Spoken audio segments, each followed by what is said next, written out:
ஒரு மகிழ்ச்சியான செய்தி. இதயம் நலனையின் விலை லிட்டருக்கு ரூபாய் 105 குறைஞ்சிருக்கு.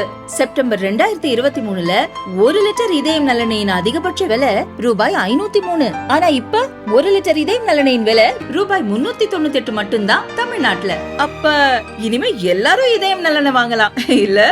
புதுச்சேரியில் முன்விரோதம் காரணமாக வாலிபரை கொலை செய்ய வந்த கும்பலை பணி முடிந்து சென்ற காவலர் தடுத்து நிறுத்தி கத்தியை பிடுங்கி அந்த நபரை காப்பாற்றிய சம்பவம் பரபரப்பை ஏற்படுத்தியது.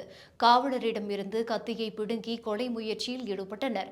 புதுச்சேரியைச் சேர்ந்தவர் ரோபின் அதே பகுதியில் துணிக்கடை ஒன்றை நடத்தி வருகிறார். இவருக்கு அதே பகுதியைச் சேர்ந்த சஞ்சய், பாலமுருகன், பிரசன்னா, தனுஷ் ஆகியோரிடம் வாய் தகராறு ஏற்பட்டுள்ளது.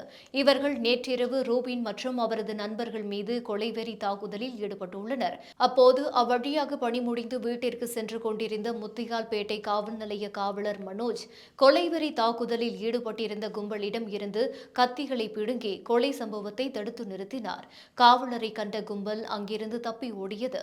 இதுகுறித்து மனோஜ் தன்வந்தி நகர் காவல் நிலையத்திற்கு அளித்த தகவலின் பெயரில் சம்பவ இடத்திற்கு வந்த போலீசார் ரூபினை மீட்டு மருத்துவமனையில் அனுமதித்தனர். மேலும் 5 பேரையும் போலீசார் கைது செய்து அவர்களை நீதிமன்றத்தில் ஆஜர்படுத்தி சிறையில் அடைத்தனர்.